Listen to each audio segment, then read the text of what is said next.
Well, howdy do, buckaroos. According to Google, we are now live. So, hey, I'm Tom the Beer Whisperer. I have my Lagunitas glass, but I'm pouring a 6-point sweet action, a beer that defies styles, 5.2%, 34 IBUs. And I'm once again today being joined by Todd Renn of Indiana. Todd, what are you drinking with us today? I just popped open one of the Beer Camp Across America collaborations. This is the Family Values. It's a Imperial Brown Ale, and the collaboration is with this is kind of their Midwest collaboration, I guess you'd say. It's August Shell Brewing Company. August Shell, Uh, okay. yep, Dark Horse Brewing Company, Dark Horse, all right. um, Half Acre Brewing Company, Perennial Artisan Ales, and Sun King Brewing. Wow, there's a lot of great breweries in there. All right. And then, of course, Sierra Nevada. So just a touch from the bottle, it says, Family Values showcases the cooperation and kinship of Midwestern brewers. It features largely Midwestern grown ingredients, Minnesota wild rice, Indiana honey, Missouri oats, Michigan hops, and cocoa nibs from Illinois, as well as Sierra Nevada's estate grown malt. This is this is our centrally located collaboration celebrating the best of the Midwest. So rice, oats, and cocoa nibs. That sounds very interesting.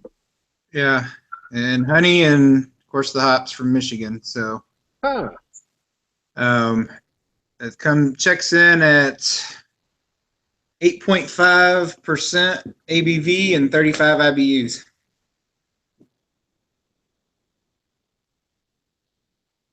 So I'll pour it here. See what we get. Wow, look at that. That looks pretty rich.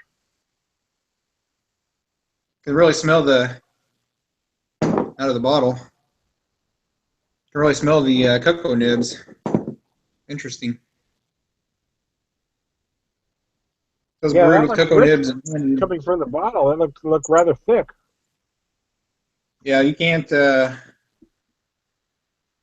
I see just a tinge of light, barely. I can't see my finger.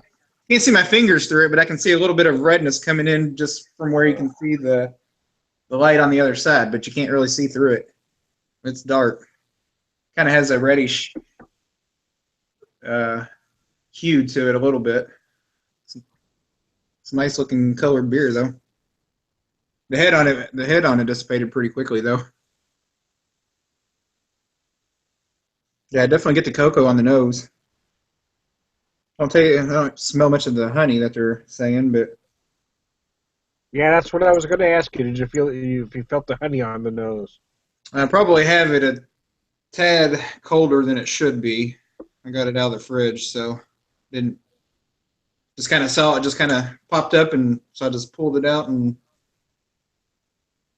it kind of sounded bad, didn't it? No, I mean yeah, the ingredients sounded very interesting. You know what's funny is that as craft beer guys, we're kind of taught to believe that certain things are bad for beer. You know, adjuncts are bad. And the truth is, if you talk to a lot of brewers, it's not necessarily corn and rice that are inherently evil. It's there's two key factors: the quantity of the amount of rice and corn used, and the quality of. So if you're using a good quality rice and or corn, and you're using it in a certain quantity to achieve a certain texture and flavor, it's actually a good thing. I'd buy that. Yeah, that makes sense. One of my favorite brews from Saddlebach Brewing out of Springdale, Arkansas. They do what they call an Arkansas farmhouse ale that uses locally grown organic rice and corn. That's the mill locally there. Now, what he's trying to achieve there is a specific flavor, doing an Arkansas version of a farmhouse ale. He's not necessarily trying to do a traditional version. So I think, I guess my point being that breweries that use rice and or corn for a specific reason. There's not necessarily anything wrong with that, but we're talking about quality of ingredients. Yeah, yeah. That I mean, definitely probably better than your mainstream adjunct lagers. That's what they're Well, using, I'm yeah, sure. we've had this Corn discussion syrup and who before. knows what. Again with another friend of yours as well, is that the problem with beers like that is that they use such a large quantity of rice and corn, and that they use a very cheap quality rice and corn, giving you a very cheap, syrupy, sweet, beer that that just doesn't hold up, in my opinion. Right. Yeah. Yeah. I mean, you like you said, using in modification and using good quality ingredients. I mean, really, it's just another ingredient that's going into the beer.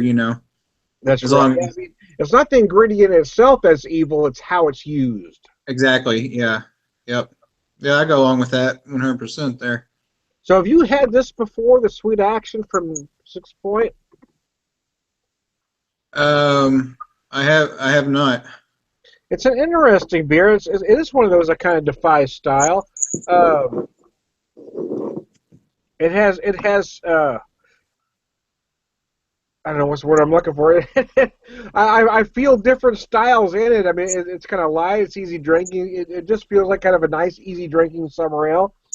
Uh, I'm not sure exactly what they're going for. It is a little sweet in the malt, but it dries up nice in the finish. It's an interesting beer. I'm not sure that I would uh, buy a lot of it, to be honest with you. I've seen it at most stores for about 10 to 12 bucks a six pack, but I did find it at a big box store that I don't want to mention the name for only 8 bucks a six pack. So for 8 bucks, I'll buy it, but for 11 or 12, I'm not touching it. Yeah. Yeah. I mean, those few dollars doesn't sound like much, but I'm with you on that. You kind of fall into a $14 price point. You can get probably something much better. I like 6 Point beers, but where I can find them, they're all about 11 to 13 bucks a six pack. Yeah, it's about what they are here too, as well. But I do like resin. I gotta tell you, it's one of those beers that for me it just kind of hits that sweet spot. I just like the flavors. I like the way it comes together, and I've talked to other beer geeks about it, and I've talked to a lot that just don't like it or don't get it for whatever reason. But it's one of those that just kind of works for my taste for whatever reason. But I just like resin. No, I like it too. I think I haven't had a ton of 6 Point, but what I have had, that's probably the best one that I've had from them. I had one beer geek friend describe it as messy, and I disagree completely. I don't think it's messy at all. Yeah. No, I think it's a nice beer. I haven't picked it up yet this year, but for the reason of that I've had it, and like you, I don't want to pay 13, $14 for it. Well, it is funny. Sometimes it's tough to go back and revisit beers. Some of its price point, because every seems like every time you walk into the store, there's something new there you want to try, right? Yeah, yeah, I fall into that some. I still buy a lot of the mainstays. I like to, especially if I can find a good deal on, like, I like to buy a Two Hearted Ale from Bell's and keep that in the fridge if I can keep it on hand long enough. Which is kind of a standard. It's just a standard um, beer distributed by Bell's. You can basically find it in just about any restaurant around town here. That has craft beers. So it's always a good go-to for me when I'm out in a restaurant or somewhere Hmm. out and about. But for me, I would rather pick that up at a couple dollars cheaper for a six pack than to buy the resin or whatever. Yeah, I agree. And when I buy the Bell's Two Hearted at a store, I like to buy I personally would rather buy for whatever reason, I don't even know why exactly, but I'd rather buy the pint cans than the 12-ounce bottles. I just like having the pint cans at home to pour a full pint. Yeah, and those are especially from there. I rarely even see it in bottles anymore. Most of it's in cans Yeah.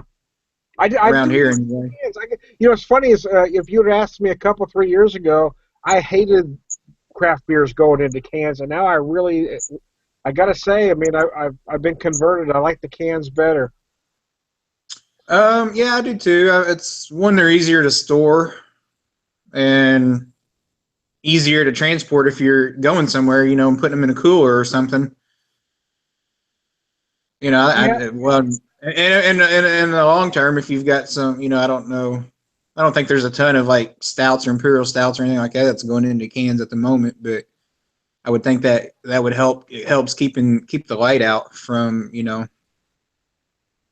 penetrating the bottles or the cans. You know, it's keeping all the light out of it. So yeah, it does. I mean, there's a lot of reasons to go cans, and you know, it's some of it's just education. I mean, the cans today aren't the same cans, you know, that were used 30 years ago.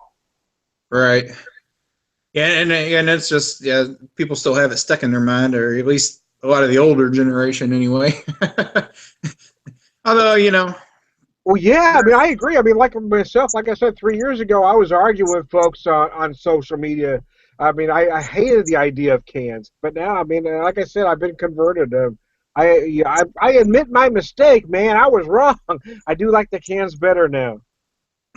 I think it's also too just getting used to it, because up until just recently, you know, all craft beers basically was only in bottles. Yeah, and that's And I true. think, The early craft beer, to be honest with you, too, we were all kind of brought up to believe this mindset. It wasn't just bottles. Is that the bigger the bottle, the better. The 22-ounce bottles were the better beer. If they were in a 750, they were a better beer. So if it was in a 12-ounce bottle or even a 12-ounce can, those were kind of lesser beers. But that's not the case anymore. yeah, honestly, I mean, I would just assume that instead of putting them in a bombers, have them make it in a, even if it's a 4 pack of 12-ounce, you know, bottles or cans or whatnot. I'd just assume, I mean, unless you're bottle sharing or something, it's just hard to, for me anyway. I mean, you know, if it's one that I know that I like, I don't have a problem buying a bomber and drinking it in a sitting, because that's, you know, really what, it's only 2.5 beers basically, if that, 22 Well, I ounce for mean, the most part. 22 So, ounces, so yeah. you're just shy of two 12-ounce bottles. Yeah, 22 ounces, so you're just shy of two beers. Well, yeah, 2 beer. Yeah, right. And and if you don't want it all in that one sitting, you know, then you're kind of stuck once you open it up. So, Once you pop her, you know, it's funny though. I mean, yeah, I agree with you. You know, if you're popping, let's say a big imperial stout that's 22 ounces, you know, a beer like that you're not worried about getting warm or getting too warm. You know, you'll drink about 6 to 8 ounces at a time. Maybe pour yourself 2 to 3 glasses and drink over about 2 to 3 hours. But if you're talking about, I've seen a lot of sours, for instance, that are under percent in a 25-ounce bottle. And of course, you're not worried about getting hammered, I guess, at the lower ABV. But still, I'm thinking, you know, I just hate buying beers like that. Oh, I lost him again. Son of a gun. Well, my point was, you lost the point, man. My my point was, yeah, it seems like a lot of I'm starting to see a lot of sours and 750s, lower ABV sours. You know, you can pour 12 to 16 ounces, but typically when you pour a sour, you're pouring into a snifter. You know, 4 to 8 ounces at a time. I don't know. I would just rather have the smaller bottle, but kind of the trend for that particular style for a lot of breweries. Are you oh, I'm back, Todd? back. I lost you Yeah, for a second. I don't know what's going on today. So Now I anyway, can see you. I couldn't see you a while ago. Now I can see you. Oh, now you're hey, gone again. I was talking and all of a sudden you're gone. So yeah, I don't know what you were saying, but I'm back. Okay, no, I'm getting feedback on my end for some reason. Crazy technology. So I hear anyway, you. any final words? No, this is actually a really good beer. It's got nice chocolatey cocoa flavor to it. I still don't get any of the honey out of it, but definitely a beer I would buy if it was in its own individual, you know, bottled, and not just for this collaboration. Definitely a good quality beer. So there you go. So did you ever So, try to go back and buy more of that pack? no, I never did. Oh, I wish I would have, but I never did. So I'm finishing up the 6 point street action. I don't know why we're having technical difficulties. I don't know if y'all can hear that feedback or if it's just me, but it's really irritating me. I'm Todd the Beer Whisperer. Talk to you later.